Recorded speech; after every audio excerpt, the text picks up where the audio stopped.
tu m'écoutes? Oui. Non mais je t'écoute hein. Dans la rubrique Zoom, on va parler de quelque chose qui sort de l'ordinaire. Quelque chose qu'on a trouvé, une association qu'on a trouvée sur le Japan Expo. Et en fait, c'est une association qui, alors d'après ce que j'ai compris, il regroupe plein de choses. Seulement la particularité, c'est qu'il y a Raconte-moi un manga dans cette association. Et Raconte-moi un manga, en fait, c'est... comment dire est-ce qu'on peut appeler ça une plateforme? C'est une plateforme en fait qui met en ligne... Ouais, c'est une web série. Ouais. C'est une web série, ouais, voilà. Une web série qui met en ligne, qui adapte en fait des mangas papier en manga animé. Alors c'est un peu particulier, il faut vraiment regarder les images. Toi, t'as servi de cobaye avec Florent de l'émission Sans Nom. De l'émission Sans Nom. On a beaucoup rigolé. Vous avez adapté le manga oui, on a fait Dragon Ball Z. tous les deux. Moi j'étais Vegeta, lui Sangoku. Voilà, donc on vous montrera les images. Ouais, franchement, ça vaut le détour. Et donc j'ai pu interviewer le président de l'association qui est Ludwig Kraxer, qui a gentiment voulu répondre à nos questions, nous expliquer son concept, parce que c'est vrai qu'au départ on comprenait pas bien. Et c'est vrai que c'est une façon de découvrir le manga autrement. Je rappelle que vous pouvez retrouver toutes ces vidéos sur leur site internet qui est www.r-mum.fr,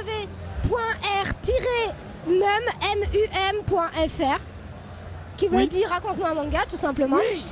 Et je vous invite à aller jeter un coup d'œil parce que c'est tout simplement génial. Oui. Oui, donc on va regarder le reportage. Donc on va regarder tout de suite le reportage que tu as participé d'ailleurs. Oui, le tournage. D'ailleurs, Christophe vous a montré encore une fois de plus que le ridicule ne dure pas. Ouais, non. Final Slash. Et c'était tout simplement génial. Ouais, très bien. Allez, on regarde. Donc je suis en compagnie de Ludwig Kraxer, qui est président de l'association Raconte-moi un manga. Non. Donc, l'association s'appelle La Bande Animée. Ah, d'accord. Donc en fait, Raconte-moi un manga, c'est une partie de l'association. Voilà, exactement. Alors justement, est-ce que tu peux nous expliquer le but de l'association? Alors l'association, en fait, elle a été créée en 2005 et l'objectif à la base, c'était de faire un festival de bande dessinée dans les Ardennes, parce que c'est là dont on est originaire. Et puis finalement, ça s'est pas fait parce que mon pote qui organisait ça avec moi a lâché le truc. Bon, et puis après, l'association a été mise de côté. Ensuite, ça fait pratiquement 10 ans qu'on fait du petit film amateur. On a commencé à faire des fausses pubs, des parodies. On a essayé de faire un film amateur, mais ça n'a jamais été bien loin. Après, on est tous entrés dans la vie active. Et ça fait seulement que depuis 2 ans que je me suis remis activement à la vidéo. Et c'est là que Raconte-moi un manga est né. Et c'est là forcément que la nécessité d'avoir une association a commencé à être mise en place. D'accord. Et en fait, depuis quand à peu près Raconte-moi un manga a vu le jour? Et surtout, dans quelles circonstances, comment tu as eu l'idée de le principe quoi? Comment tu as eu l'idée d'inventer le principe? Donc Raconte-moi un manga, ça a 2 ans. Pratiquement pile poil. Le premier épisode est sorti, je crois, le 29 avril. Et il n'est pas beau à voir, il ne faut pas le regarder. Donc oui, l'idée, alors nous on voulait déjà mener un projet à terme. On était parti sur un film amateur et c'était trop long. Donc on s'est dit, pourquoi pas essayer de faire un truc plus court. Ensuite le scénario, on s'est dit, trouver un scénario c'est pas facile. Alors qu'on connaît plein de scénarios qui sont bien faits.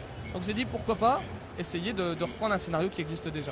Moi je suis un gros fan de manga et d'animé depuis que je suis tout petit. Peut-être même encore plus petit que ça. Et oui, j'ai pas mal travaillé sur certains sites comme Animebel, Animint aussi. Et j'écrivais des critiques par exemple, je testais des mangas, je présentais des mangas. Et là j'ai allié tous mes passions en même temps, c'est-à-dire la vidéo, les mangas, les animés et puis un tournage avec des potes. D'accord. Et en fait, vous êtes combien? Parce que je suppose que tu n'es pas tout seul à faire cette activité. Est-ce que tu es entouré de combien de personnes environ? Et est-ce que chaque personne a un rôle bien précis dans cette activité? Alors au départ, on était 3. On était vraiment 3 qui étions, on va dire, les principaux organisateurs de ces vidéos-là. Et puis on amenait des potes. Tiens, ça serait bien pour changer de tête que tu viennes. Tiens, toi aussi. Et puis maintenant, ça fait 2 ans et donc on est à peu près 25. Alors après, il y a des personnes qui viennent, qui restent, qui s'investissent. Il y en a d'autres qui vont rester un épisode, 2 épisodes, ça leur plaît pas, ils s'en vont. Mais le noyau dur, on va dire, c'est 15-20. Mais en gros, je sais que je peux compter sur 25 personnes. Après, au niveau des postes qui sont occupés, bien évidemment, la plupart des postes, ce sont des acteurs. Et c'est moi au début qui gérais tout. Et puis je voyais bien que si je voulais que ça prenne un petit peu d'ampleur, eh ben, il fallait que je m'entoure.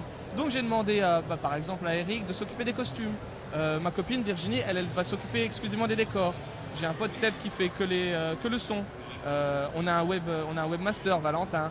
On a aussi maintenant un directeur des acteurs, ça rigole plus.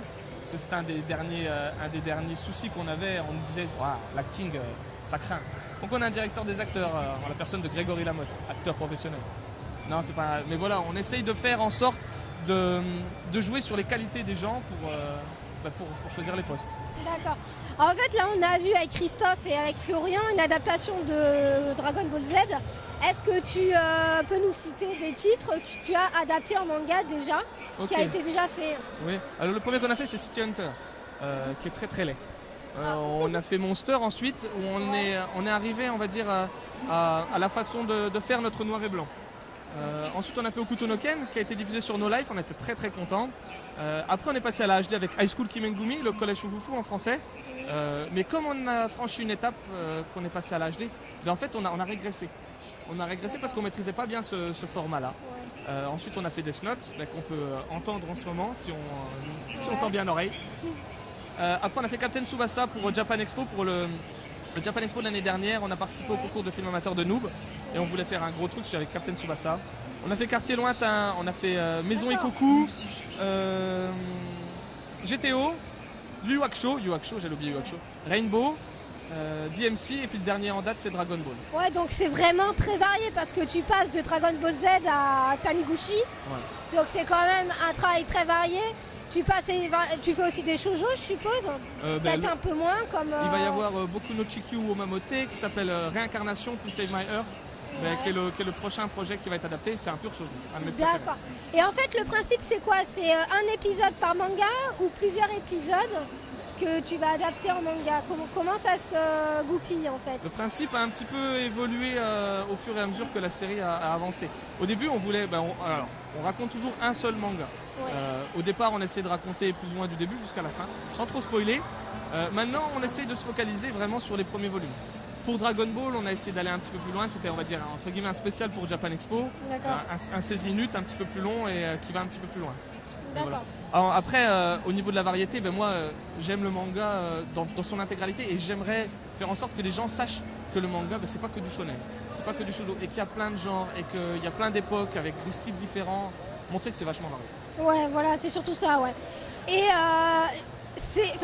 moi, quand je regarde, je connais pas forcément le milieu de ton activité. Ça me paraît super compliqué. Est-ce que tu peux nous expliquer un petit peu les étapes du début à la fin Les 79 étapes. Non, brièvement, on va dire. Les premières étapes, c'est tout ce qui est préparation. En gros, la préparation, c'est je choisis le manga, je choisis les planches. Je fais les dialogues, je m'organise pour faire le storyboard. J'envoie à tous mes potes. On essaye de réunir tout le matériel. Ouais. Donc ça, c'est la première étape. Ouais. Deuxième étape, on tourne. Donc ça peut nous prendre on va dire 5 après-midi à 10-12, mais des après-midi assez longues. Et la dernière étape, c'est la post-production, donc qui inclut le montage et puis tout ce qui est la partie FX, donc tous les effets spéciaux, le détourage du fond vert. Ensuite, il y a l'effet noir et blanc, les onomatopées, les bulles, les cases. Bref, pas mal de choses. Ça me paraît être hyper long. En gros, aujourd'hui, tu décides d'adapter un manga. Dans combien de temps tu le sors, l'épisode? Il te faut combien de temps? J'ai essayé de faire en sorte de sortir un épisode par mois. Et j'ai vite vu que c'était tendu. J'ai fait ça sur quelques mois, on va dire de octobre, novembre, décembre. Et puis après, j'ai vite vu que c'était pas gérable. Après, tout dépend de la taille. Tu vois, celui pour Dragon Ball, on l'a fait très vite. Ça nous a pris un mois, mais normalement, un épisode comme ça aurait dû prendre 2 mois. En gros, on va essayer d'en faire un tous les 2 mois. D'accord. On va dire, en termes de travail effectif, je calcule à peu près à 10 heures pour faire 1 minute de vidéo. D'accord, ouais, c'est vrai que c'est hyper, c'est très très long quoi. Ouais, mais moi j'aime bien ça. Ouais, non mais j'imagine.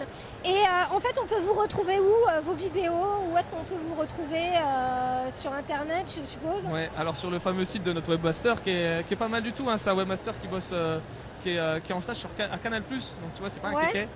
Donc le site c'est www.r-mum.fr. En fait, notre logo c'est un peu Hermum. C'est-à-dire, ce sont les initiales de raconte-moi un manga. D'accord, ok. Est-ce qu'il y a pour projet de diffuser un peu plus tard, ou peut-être que ça l'est déjà sur iTunes, par exemple? Mais moi, tu sais, téléphone portable, j'en ai pas. Ouais. Donc je ne sais pas comment que ça fonctionne tout ça. Je suis trop vieux. Pour ceux qui sont... c'est vrai qu'il y a beaucoup de nos téléchargements, beaucoup de gens nous regardent via iTunes. Est-ce qu'ils auront la possibilité un jour, peut-être, pourquoi pas, de trouver Raconte-moi un manga sur iTunes? Ou est-ce que vous êtes que sur le web, sur un site internet? Pour l'instant, on est sur le web, Ouais. sur le web, pardon. On nous retrouve sur les différentes plateformes de vidéos. Après, donc on retrouve tout sur le site. Et on aimerait bien surtout avoir une diffusion télé. Ça, c'est un des objectifs. iTunes, j'y connais rien. Après, si un de mes potes sait comment ça marche, moi, ça me dérange pas. C'est vrai que c'est une très grande possibilité. Enfin, ça ramène beaucoup de monde, donc c'est peut-être une bonne idée. Voilà. Une bonne idée de ta part. De ma part. La dernière question pour terminer, est-ce qu'il y a un manga particulier qui t'a donné envie de créer ce projet? Est-ce que tu es fan en particulier d'un manga? Ou est-ce que justement tu as commencé par un manga qui te botte et qui t'a donné envie de continuer cette activité? Je suis fan depuis que je suis tout petit. Moi, je me rappelle, je regardais les animés à la télé en étant sur mon pot. Ouais. On va dire la grosse révélation, c'est 88 avec Saint Seiya, les Chevaliers Zodiac. Ouais, d'accord. Je suis quand même resté pas mal mordu de ça. Après, j'ai découvert le manga avec Dragon Ball, mais la grosse claque dans la tronche que je me suis prise, les deux grosses claques dans la tronche que je me suis prise, c'est Akira de Otomo Katsuhiro et puis Bouddha de Tezuka. Je suis un gros fan aussi de Tezuka Osamu. Et Bouddha, un de ces quatre, on le fera, Akira, on le fera, Versailles Nobara, on le fera, Cobra, on le fera, Full Metal Alchemist, on le fera. Il y en a plein et encore plus. Slam Dunk. Ouais, c'est génial. En tout cas, je te remercie de nous avoir accordé ces quelques minutes pour Gaijin TV. Merci beaucoup. Moi, je te souhaite longue vie à ton association et à ton activité. Je trouve ça génial. Je trouve que c'est vraiment une façon d'innover le manga. Donc voilà, c'est parfait et je te remercie. Merci beaucoup et puis merci à tous les spectateurs de Gaijin TV.